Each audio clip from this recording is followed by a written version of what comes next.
మహాద్భుత ఘట్టం కుంభమేళాకి count down కొనసాగుతోంది. ఇప్పటికే ఈ ఆధ్యాత్మిక సంబరానికి ఏర్పాట్లు సాగుతుండగా ప్రపంచ వ్యాప్తంగా 40 కోట్ల మంది హాజరయ్యేందుకు తగిన హంగులు సిద్ధమవుతున్నాయి.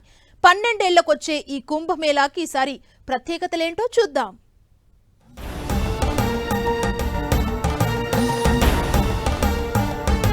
మహాకుంభమేళాకు అడుగులు వడివడిగా పడుతున్నాయి. ప్రయాగ్రాజ్ లో జరుగుతున్నది 12 ఏళ్లకోసారి జరిగేది ఒక్కసారి కాగా అర్ధ కుంభమేళా, పూర్ణ కుంభమేళాలు కూడా జరుగుతుంటాయి. 45 రోజుల పాటు సాగే ఈ 2025 కుంభమేళా ఫిబ్రవరి 26న మహాశివరాత్రితో ముగుస్తుంది. ఈ 45 రోజుల్లోనూ 6 రోజులు ప్రత్యేకమైనవి. అవి జనవరి 13న పౌష్ పూర్ణిమ, జనవరి 14న మకర సంక్రాంతి, జనవరి 29న మౌని అమావాస్యలకు భక్తులు భారీగా హాజరవుతారు. ఆ తరువాతి నెలలు అంటే ఫిబ్రవరి 3న వసంత పంచమి, ఫిబ్రవరి 12న మాఘ పౌర్ణమి, ఫిబ్రవరి 26న మహాశివరాత్రి విశిష్టంగా జరుపుతారు.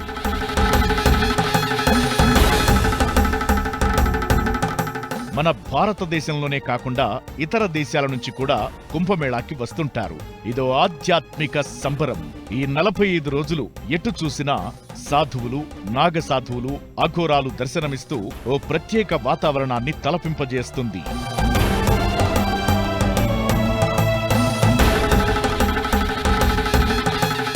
కుంభమేళా 4 ప్రదేశాల్లో ప్రయాగ్రాజ్, హరిద్వార్, ఉజ్జయిని, నాసిక్లోని పవిత్ర నదుల్లో జరుగుతుంటుంది. దేవదానవుల సాగర మథనంతో వచ్చిన అమృతాన్ని జయంతుడనే కాకి భూమి చుట్టూ తిరుగుతున్నప్పుడు 4 చుక్కల అమృతం భూమిపై పడిందట. ఆ 4 చుక్కల అమృతం పడిన ప్రదేశాలే ఈ ప్రయాగ్రాజ్, హరిద్వార్, ఉజ్జయిని, నాసిక్.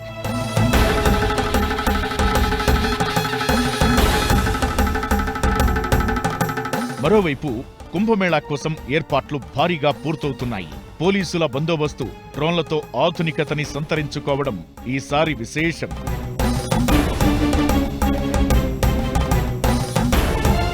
అలానే ఓ భారీ వంటశాల కూడా ఇక్కడకు వచ్చే భక్తుల కోసం ఏర్పాటైంది. పూర్తి శుచి శుభ్రతలతో స్థానిక వంటకాలను సిద్ధం చేస్తున్నారు. ప్రతిరోజు ఇక్కడ సంతర్పణ భారీగానే ఉంటుంది.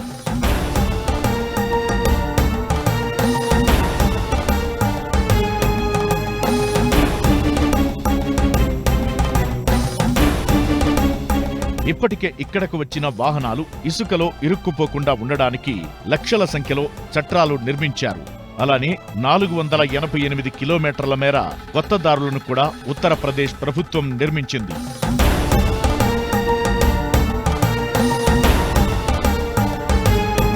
ప్రతిరోజు ఇచ్చే గంగాహారతి కార్యక్రమం నిర్విఘ్నంగా సాగుతుండగా జనవరి 13 నాటికి ఏర్పాట్లన్నీ పూర్తయ్యేలా వేగంగా కార్యక్రమాలు సాగుతున్నాయి.